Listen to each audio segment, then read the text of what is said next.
My name is Ana Ferreira, and I'm here presenting a collaborative work between the University of Luxembourg and the University of Porto in Portugal.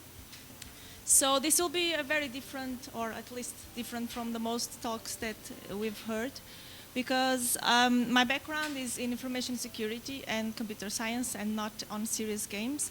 But we feel that maybe the knowledge and all the background that you have, yes, in serious games, I think it will help us to improve our goal and the tool we want to develop.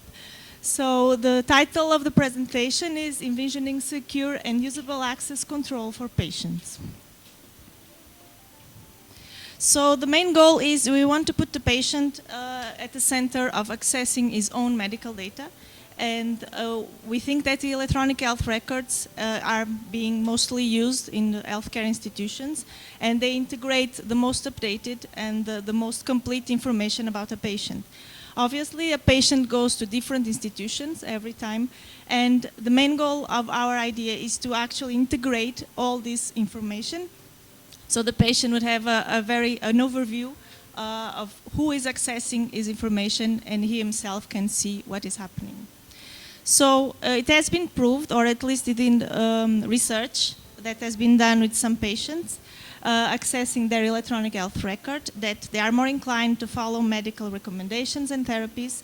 They get more responsible and involved in their own healthcare. They communicate better with their healthcare professionals to understand better what is going on. And so all of this will actually improve the healthcare outcomes. However, despite legally possible, at least in Europe, there is no tools that allows the patients to access ubiquitously or through the internet in order to review and manage their electronic health record. Well, there are many issues involved, of course, some of them mostly related with security and privacy issues, but also some ethical issues. Will the patient understand what is going to be shown? Will he care? Will he be upset, for example? But there are also usability issues that need to be taken into account. So we have done some work already in the part of the security and access and registration of the patient. There is a means that the patient can register one first time to an healthcare institution, and then easily with a mobile device he can access via a web browser to his own electronic health record. So there is a prototype of this part which seems to be working, but obviously it's just technology and security. However, what is missing is actually a feature and a tool that where the patient actually is going to interact. And this is where we are trying to get our research and work done. A bit about what we already did. We called Ophelia, which is a prototype that helps the patient to register to a healthcare institution. So we use the citizen card, for example, and some QR codes and an app that is installed in his mobile device. And with a one-time password challenges all this security stuff that is happening, he can register himself to this healthcare institution. He only needs to do that once. So afterwards, in order to access, as is already registered, again, there is this behind platform which makes him authenticate to the system and access to the information. There has been a small prototype in a smartphone, Android-based, and well, apparently, with a few participants that we had, they had judged positively the appearance and information that is being done. But more experiments, obviously, are going to be needed. So the aim of our tool is actually to have some kind of feeling of a social network tool. The colors and the graphs are just references. It's just to try to show the idea that we have in mind. So the patient is at the center, and he can access his electronic health record.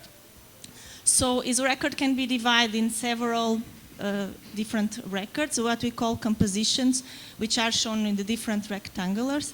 And these compositions can be shared over different institutions. For example, the green one, the first rectangular, relates to asthma consultation. So the patient went to the hospital and there is information there registered regarding that consultation.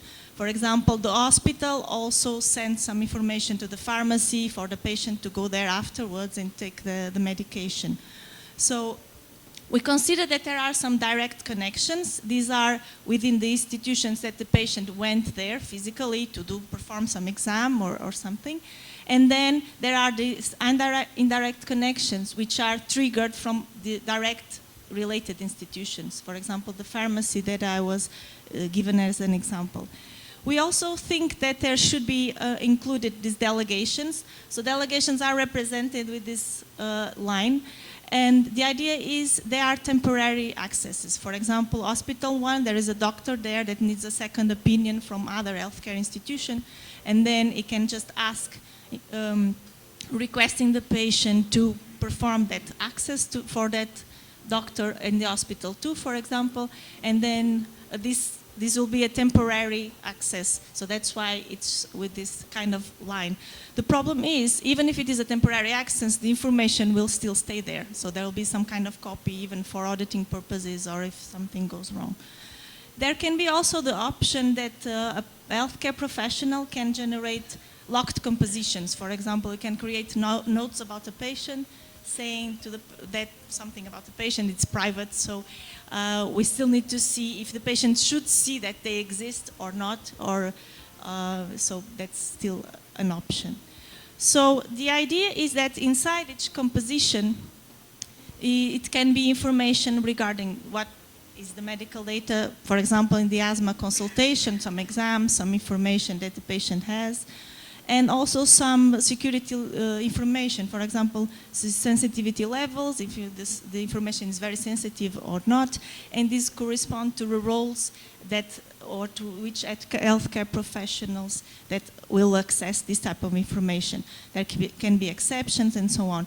This information is based on a healthcare standard, an ISO international standard, but obviously this will have to be thought through and see what else needs to be in here. So the main idea is the patient can, for example, click in one of the compositions, in this case the asthma consultation, and just have different views, or in this case a sub-network, a sub-graph of where is this type of information is being shared.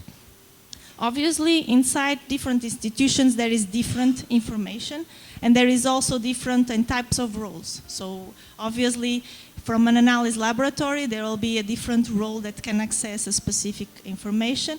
And for example, in a hospital, during a consultation, there will be more information and probably more sensitive information.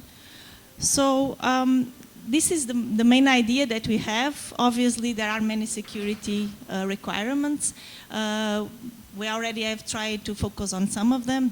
In security, there exists already some standards, some models that we can reuse and start from there. However, the main issues will be in terms of usability and multidisciplinarity team that we need to integrate. So we want this to be used by non-experts, obviously the patients. Unfortunately, each and every one of us will be a patient sometime, but it needs to integrate as much the technology and the feel of technology that we have nowadays with our mobile devices, for example. We think this would be a good option. Also, in terms of multidisciplinarity, we need to integrate lots of different areas of research, and hopefully we also want to integrate some serious games researchers with us. So this is the challenge, and this needs to be all connected. And probably, I don't know about Brazil, but I would like, for example, to have a tool like this, because I have information in Luxembourg, Portugal, I have in UK.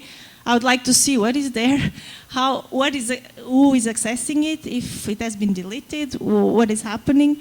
So in Europe, it would be very helpful to have some kind of regional and even across countries information and tool, so that we could actually give the patient some control and empowerment in relation to their healthcare. So with this, we think it could change not only the way the patient feels about his healthcare and be more active.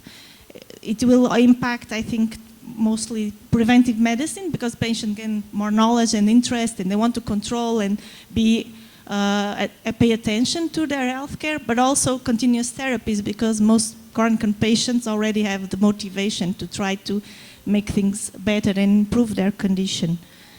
So as future research, we have tried to make the proposal for a PhD, and between Luxembourg, Porto, and Brazil, with the Universidade Federal Santa Catarina. So we are hoping to follow this idea through, and well, let's see where this will lead us. So thank you very much for listening and for sticking until the end. Thank you.